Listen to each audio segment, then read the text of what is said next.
देखिए ये आपका जो पहला पार्ट हो गया, और दूसरा जो पार्ट है इसका देखिए, इस कक्षा 10 का सेनापति पार्ट 3 का दूसरा पद है। देखें छिति अंबर जले है, चारि ओर छोर, तीन तरबर सब ही को रूप हरियो है। महाजर लागी, सावन में जैसे महाजर पानी की बरसात की बूंदों की झड़ लग जाती है। ज्योति भादव की होती चले, जलद यानी पवन तन सेक मान्यो परियो है। दारुण तरनी तरे नदी सुख पावे सब, सीरी घन छा चाई चाई बोई चित धरियो। चित धरियो है। देखियो चतुराई सेनापति कविताई की जू, ग्रीष्म विषम बरसा की सम करियो है। तो ये दूसरा पद देखे छिति, छिति कहते हैं धरती, अंबर यानी आकाश, जल यानी जलन जल राशि, तीन यानी उसने, तरवर यानी बड़े वृक्ष, पेड़, हरियो है हरे रंग का अथवा हर लिया है, सुखा दिया है। महाजर भारी झड़ी, बारिश की झड़ लग जाती है। अत्यधिक ताप, भादव यानी भादव के महीने की गर्मी, दावाग्नि भादव का महीना, जलद यानी मेघ बादल, तरनी यानी सूर्य नौका, सिर यानी शीतल, घन छाया बादलों की छाया घनी छाया, चाही बोई चाहना ही, विषम यानी श्रेष्ठ भयंकर, सम यानी समान। तो यहाँ पे भी आप यही कहेंगे कि ये पद्यांश जो है कवि सेनापति की रचना है। ये हमारी पाठ्य पुस्तक क्षितिज के तीसरे पाठ से अवतरित है, और इसमें श्लेष के द्वारा गर्मी यानी इसमें श्लेष अलंकार के द्वारा गर्मी और वर्षा ऋतु, इन दोनों ऋतुओं का वर्णन एक साथ बहुत ही सुंदर और मनोहारी वर्णन किया है। तो देखो इसमें कवि ने जो है ग्रीष्म ऋतु के पक्ष में गर्मी की ऋतु के बारे में ये कहा है कि भयंकर गर्मी के कारण धरती और आकाश चारों ओर दूर दूर तक जलते हुए दिखाई दे रहे हैं। मतलब देखे छिति अंबर जले चारी ओर छोर, मतलब चारों तरफ आग ही आग। मतलब भयंकर जब गर्मी पड़ती है मई जून के अंदर, तो चारों तरफ क्या होता है, चारों तरफ पेड़ पौधे सब झुलसाए जाते हैं। तो यहाँ पे यही वर्णन कर रहे हैं कि पेड़ पौधे सब जलते हुए दिखाई दे रहे हैं। भीष्म ताप ने घास और वृक्षों को भी झुलसा कर नष्ट करना शुरू कर दिया है। इस ग्रीष्म काल में सर्वत्र भयानक लू यानी जो ताप है, वो गर्मी फैल रही है, उसकी लपटें दावाग्नि यानी जंगल की आग की भांति अत्यंत तेज यानी भयंकर बनती जा रही हैं, तीव्र बनती जा रही हैं, तथा गर्म हवा से सभी प्राणियों के शरीर जो है तप रहे हैं। सूर्य की प्रचंड किरणों से बचने के लिए लोग नदी के जल का सेवन करना चाहते हैं, तथा पेड़ पौधों की घनी छाया में रहने के मन की अभिलाषा मन में रखते हैं, इच्छा रखते हैं। सेनापति कहते हैं कि इस प्रकार मेरी कविता रचना की चतुराई है या चमत्कारी है कि ग्रीष्म ऋतु भी वर्षा के समान श्रेष्ठ पदों में यानी श्रेष्ठ अलंकार के रूप में वर्णित कही गई है। ग्रीष्म विषम वर्षा की सम करियो, वर्षा सर्दी मतलब चतुराई है कि जो मैंने वर्षा ऋतु का भी गर्मी की ऋतु की तरह चमत्कार पूर्ण वर्णन कर दिया है। तो यहाँ पे भाव यह है, वर्षा ऋतु के पक्ष में कहें धरती और आकाश में वर्षा ऋतु के आने के कारण चारों ओर दूर दूर तक जल ही जल दिखाई दे रहा है। जब वर्षा आती है तो आसमान, पहाड़, पौधे, धरती सब तरफ पानी पानी दिखाई दे रहा है। घास और पेड़ पौधे सभी का रंग हरा हरा हो गया। बारिश जब आती है तो जो मुरझाए पौधे होते हैं वो हरे भरे हो जाते हैं। इस बसंत काल में वर्षा की भारी झड़ी सदाई लगी रहती है। बसंत जब यहाँ पे वर्षा ऋतु के अंदर जो है पेड़ पौधे हरे भरे हो जाते हैं, और वर्षा के क्रम सावन के महीने के अंदर भादों के महीने तक चलता रहता है। इस समय में बादलों की जो घटाएं चारों ओर जल का सिंचन होता रहता है। भादों के बाद सूर्य के दर्शन होते हैं, तथा बरसात में नदी को नाव में सवार होकर पार करना कठिन हो जाता है। इस समय सब लोग घने बादलों की छाया से घिरे रहते हैं, तथा अपने अपने शरीर को जल वर्षण से बचाने की अभिलाषा करते हैं, जल की बारिश से बचाने की इच्छा करते हैं। तो सेनापति कविता ने में यही कहा है कि ये मेरी कविता रचना को चतुराई या चमत्कार है, जो मैंने वर्षा ऋतु का भी ग्रीष्म ऋतु की तरह बहुत ही चमत्कार पूर्ण रूप से इसका वर्णन कर दिया है। तीसरे पद के अंदर देखिए क्या कहना चाह रहे हैं। दामिनी दमक सुर चाप की चमक श्याम, घटा की झमक अति घोर घन घोरते, कोकिला कलापि कल पूजते जित जित, सीकरते शीतल समीर की झकोर है, सेनापति आवन कहो है मन भावन सु। क्या कहा है मन भावन सु? लाग्यो तरसावन बिरह जुर जोरते, आयु सखी सावन मदन सरसावन, लाग्यो है बरसान सलिल चौं ओरते। तो देखो यहाँ पे दामिनी कहते हैं बिजली को, सुरचाप होता है इंद्रधनुष, 7 रंगों का जो आसमान में, श्याम यानी काली, दमक यानी चमकना, झमक यानी बरसना, गर्जना, कलापी यानी मोर, कल यानी मधुर, जित तित यानी इधर उधर, सीकर यानी जल की बूंदें, समीर यानी हवा, झकोर झकोरा झोंका, तरसावन यानी व्यतीत करने वाला, तरसाने वाला, विरह जुन यानी विरह का ज्वर, यानी कोई प्रेमिका जो अपने प्रेमी को जो से बिछड़ जाता है तो उसके आने का इंतजार करती है, तो उस प्रकार का जो मदन यानी कामदेव, सरसावन यानी उत्पन्न करने वाला, सलील यानी पानी। तो यहाँ पे भी हमारी पाठ्य पुस्तक हिंदी की सेनापति की कविता रत्नाकर नामक रचना से संकलित ये काव्यांश ऋतु वर्णन से लिया गया है। इस अंश में कवि ने सावन के महीने की वर्षा ऋतु का वर्णन किया और वर्षा ऋतु के प्राकृतिक सौंदर्य परिवर्तन का जो सजीव और सुंदर वर्णन किया है। तो देखो व्याख्या, दामिनी दमक यानी देखो सखी, सुरचाप की चमक, शाम घटा की चमक, मतलब यहाँ पे सखी मतलब जो सखी, देखो मतलब सखी जो है वो अपनी सखियों से कह रही है कि देखो सखी सावन का मास, मतलब यहाँ कह सकते हो कि आप जो विरह वेदिका जो विरहिणी जो है अपनी सखी से कहती है कि सावन का महीना आने पर बादलों में बिजली चमकने लगी है। आकाश में अनेक प्रकार के रंगों वाला यानी सतरंगी धनुष भी अपनी छटा बिखेर कर इस मौसम को और सुंदर, उसके सौंदर्य को और सुंदर बना रहा है। तथा काले काले जो बादलों की घटाएं घनघोर रूप से जो गर्जनाएं कर रही हैं, बिजली चमक रही हैं, तो कोयलें जो है, मोर वो भी इधर उधर सब मधुर यानी कोयल भी कूक करके इस सुंदर वातावरण को और कूक करके सुंदर बना रही, यानी मधुर आवाज़ निकाल करके उस वातावरण में मिश्री घोलने का कार्य कर रही है। और वर्षा की बूंदों का स्पर्श पाकर हवा के झकोरे भी शीतल यानी ठंडे हो गए हैं।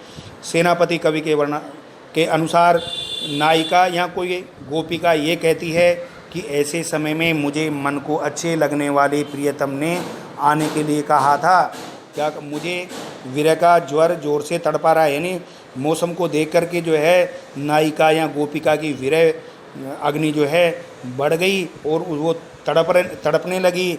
तो अपने सखी से कहती है कि हे सखी, सावन या वर्षा ऋतु के आने से कामदेव की सरसता मन में बढ़ रही है, अर्थात मन में जो है कामदेव उत्पन्न हो गया है और चारों ओर सावन जोरदार वर्षा करने लग गया है, पानी जोर से बरसने लगा, लाग्यो बरसावन सलिल चौं ओरते, मतलब चारों ओर जो है पानी जोर जोर से बरसने लगा है। चौथा जो पद है वो अंतिम पद है, शीत को प्रबल सेनापति कोपी चढ़्यो दल। अरे जिस प्रकार से सेना का सिपाही भयंकर रूप से जब आक्रमण कर देता है, शीत को प्रबल यानी ठंडे इतनी जोर से बढ़ गई है, दल यानी सेना सहित, निबल यानी निर्बल, अनन यानी आग, सूर्य यानी, तो सेना को प्रबल सेनापति को भी चढ़्यो दल, निबल अनल गयो सूर्य सी राय की, हिम के समीर तेई बरसे विषम तीर, रही है गर्म भवन भवन कोनन में जाई के, कोने यानी कोने में जाकर के बचने की, धूम नैन बहे लोग आग पर गिर रहे हैं, ये सो लगाई रहे से के सुलगाई के, मानो भीत जानी महाशीत ते पसारी पानी, छतिया की छाँ राख्यो पाव को छिपाएगी। तो देखो इसमें शॉर्ट में वही है कि हमारे सेनापति के उसे पद से लिया गया है, कौन से ऋतुवर्ण शीर्षक से संकलित है, सेनापति कवि से लिया गया है। और इसमें भी वर्षा ऋतु का बहुत ही सुंदर और मनोहारी वर्णन किया गया है। सर्दी की तीव्रता जो बढ़ गई है, उस सुंदर सर्दी के प्रभाव का जो सुंदर मनोहारी वर्णन इस पाठ में कवि सेनापति ने किया है। तो कवि अब आप कहोगे शीत को प्रबल, यानी कवि सेनापति कहते हैं कि शीत ऋतु की शक्तिशाली सेना ने जग जीवन पर यानी सामाजिक लोगों के जीवन पर क्रोधित होकर के चढ़ाई कर दी है, मतलब लोगों को जो है ठंड ने सिकुड़ाना शुरू कर दिया है, यानी ठंड के प्रभाव ने अपना प्रभाव दिखाना शुरू कर दिया। जैसे दिसंबर जनवरी में कड़ाके की सर्दी पड़ती है और उसकी सेना या शक्ति के सामने आग भी कमज़ोर पड़ जाती है। निबल अनल यानी आग भी निबल या निर्बल पड़ गई है। गयो सुई सियराय की, तथा सूर्य भी ठंडा हो गया है, मतलब सूर्य की गर्मी का भी कोई इस ठंड में प्रभाव नहीं पड़ रहा है। तो हिम के समीर यानी हिम यानी बर्फ़, ऋतु की बर्फीली इस प्रकार की हवा इस तरह चलने लगी है जैसे पेने तीर बरसा रहे हों, तेई बरसे विषम तीर, यानी भयंकर नुकीले तीरों की बारिश कर रहे हों। तथा रही हैं गर्म भवन कोनन के, मतलब सूर्य ऐसे कहना चाहते हैं कि गर्म हवा भवनों के भीतर कोनों में जाकर छिपी रहती है। तो इस ऋतु में सर्दी से बचने के लिए क्या कर रहे हैं, लिए धूम नैन बहे लोग आग पर, अरे आग जला रहे हैं और आग से धूम यानी धुआं, नैन यानी आंखों से बह रहा है। जब धुआं आग जलाते हैं धुआं बहता है, धुआं आंखों में जाता है, उससे लोगों के आंखों से आंसू बह रहे हैं, लोग आग पर गिर रहे हैं। ही ऐसे यानी हृदय से लगा करके नेक सुलगा, मतलब जो सिगड़ी अंगीठी आग जो है उसको घेर के चारों तरफ अपने सीने को तपाने की कोशिश कर रहे हैं। आग घेर कर बैठे रहते हैं, आग पर गिर पड़ते हैं, ऐसे उसे लगातार सुलगाते हुए अपने हृदय से लगाए रहते हैं। कवि सेनापति कहते हैं मानो कि सर्दी से अत्यधिक भयभीत होकर लोग अपने हाथ फैलाकर आग को अपनी छाती की छाया में छिपा कर रखते हैं। तो देखिए मैं आपको कुछ क्वेश्चन आंसर जो है इस पार्ट के आपको मैं ये शब्दार्थ मैंने आपको हो गया, आप अपने आप कर लेंगे। और क्वेश्चन आंसर देखिए, कवि ने किस ऋतु को ऋतुराज कहा है, तो हेमंत, शिशिर, ग्रीष्म। तो आपका इसके अंदर 4 ऑप्शन दिए हैं, बसंत। तो आप इसका जो सही आंसर है वो क्या है कि बसंत ऋतु। सुरचाप का अर्थ है, सुरचाप किसको कहा है, इंद्रधनुष को। 7 रंगों का जो सुरचाप, देवताओं का सूर्य यानी चाप यानी इंद्रधनुष। कविता में बंदीजन किसे कहा गया है, तो आप कहोगे कोयल और भ्रमर को बंदीजन कहा गया। भ्रमर का मतलब भौरे। प्रिय ने किस ऋतु में वापस आने के लिए प्रेयसी से कहा था, तो आप कहोगे वर्षा ऋतु में वापस आने को कहा था। ऋतु वर्णन में ऋतुराज किसे कहा गया है, तो बसंत को ऋतुराज कहा गया है। ऋतु वर्णन में बसंत को ऋतुराज कहा गया है। निबल अनल से क्या था, निबल यानी कमजोर, अनल यानी मतलब निबर, अनल से तात्पर्य शक्तिहीन आग, यानी शीत ऋतु में आग का तपिश भी कमजोर लग रहा है। चतुरंग दल से सेनापति का क्या तात्पर्य है, तो चतुरंग दल से जो है सेनापति का तात्पर्य यह है,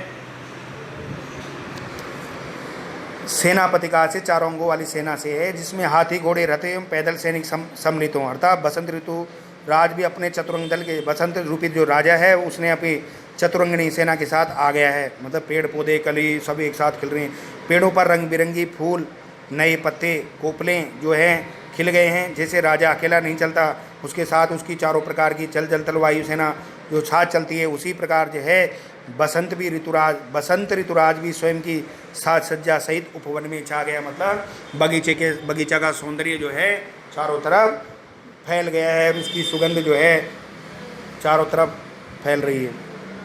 सावन के माह में कामदेव नायिका को परेशान कैसे कर रहा है, तो देखिए इसके अंदर 8वें क्वेश्चन में आप ये करेंगे कि नायिका के प्रियतम ने सावन में आने से पहले, मतलब सावन वर्षा ऋतु आने से पहले वापस लौट आने के लिए कहा था कि मैं प्रवास से वापस लौट कर, किंतु वह नहीं आया।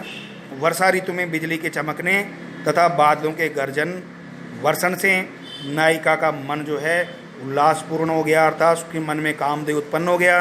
परंतु प्रियतम के न आने से उसे विरह वेदना तप्त करने लगा।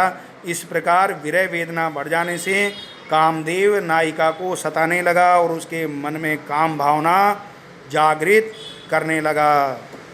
यहाँ काम की भावना जो है उत्पन्न हो गई। 9वां जो क्वेश्चन है, ग्रीष्म ऋतु में बादल और हवा की क्या स्थिति हो गई है, तो आपने अभी लास्ट वाले पद में पढ़ा था कि कवि सेनापति ने छंद में ग्रीष्म और वर्षा ऋतु का श्लेष अलंकार द्वारा साथ वर्णन किया था।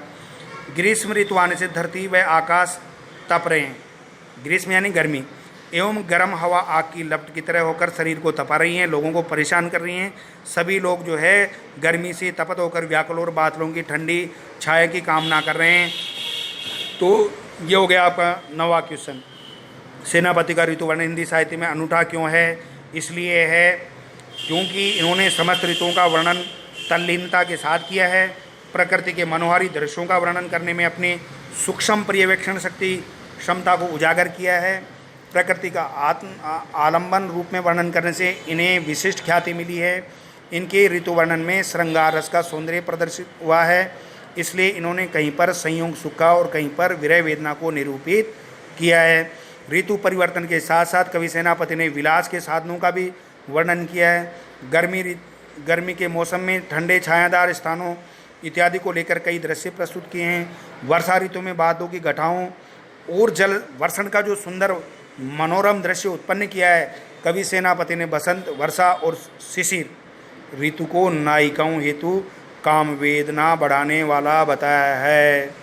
सेनापति ने ऋतु वर्णन प्रसंग में श्लेष अलंकार का चमत्कारी प्रयोग किया है। इस प्रकार की समस्त विशेषताओं को संकेतित कर इनके ऋतु वर्णन को अनुपम कहा है। पठित काव्यांश आदि प्रसिद्ध ऋतु का वर्णन कर दो, तो आप शीत ऋतु का वर्णन कर दो कि सर्दी की ऋतु की आक्रामकता का भिन्न भिन्न उपमानों से यथार्थ करते हुए सेनापति ने यह कहा है कि अपने भयानक शीत ऋतु जो है अपने भयानक क्रोध के साथ दल बल यानी अपनी सेना सहित ताकतवर होकर आक्रमण कर दिया है, जिससे शीत ऋतु की आक्रामकता के सम्मुख अग्नि भी शक्तिविहीन हो गई, मतलब आग का भी कोई प्रभाव नहीं पड़ रहा है। इसके सामने सूर्य के तेवर भी धीमे पड़ गए हैं, वह भी निस्तेज हो गया है। बर्फीली वायु की चुभन तीर की तरह घातक प्रतीत हो रही है। लोग घर के गर्म कोने में जाकर छुप रहे हैं शीत से बचने के लिए। शीत ऋतु के कारण लोगों के मुंह और आंखों में धुआं निकल रहा है और लोग आग पर गिर रहे हैं। अलाव को चारों ओर घेर कर खड़े हो गए हैं। आग जला करके उसके चारों आग को बुझने पर फिर से सुलगाकर हृदय से लगाए हुए हैं। अलाव से लोग दूर जाना ही नहीं चाहते। शीत ऋतु के कारण लोग अपने हाथों को आग के ऊपर फैला देते हैं, अपनी छाती की छाया में अग्नि को समेट कर रखना चाहते हैं। कवि सेनापति शीत ऋतु के सामान्य जनजीवन पर होने वाले प्रभावों का भी सजीव रूप में वर्णन किया है। बसंत ऋतु के सौंदर्य पर आप विस्तृत टिप्पणी लिख देंगे पूरे पाठ के आधार पर। जब बसंत ऋतु आती है तो क्या क्या परिवर्तन होते हैं 12वीं क्वेश्चन के अंदर, तो ऋतु वर्णन मनोरम तरीके से आप लिखेंगे कि प्राकृतिक सौंदर्य चौं ओर दिखाई देता है। ऐसे लगता है कि रंग बिरंगे फूल ऋतुराज बसंत की चतुरंगिणी सेना के सैनिक हैं। कोयले कूकने लगती हैं, भोरे गुंजायमान करने लगते हैं, मानो वह बसंत रूपी राजा के स्तुति पाठ करके उनका बंदीजन की तोते इत्यादि कोयल उनका ऋतुराज बसंत का स्वागत कर रहे हैं, अर्थात बसंत का गुणगान कर रहे हों। उस समय चारों ओर तरफ पुष्पों की सुगंध बिखरती रहती है। हवा में भी जो है खुशबू, वो सुगंध जो है बिखरती दिखाई देती है। लताओं यानी बेलों और वृक्षों को शोभा सूचित लोगों की सभा जुड़ने के समान प्रतीत हो रही है। संपूर्ण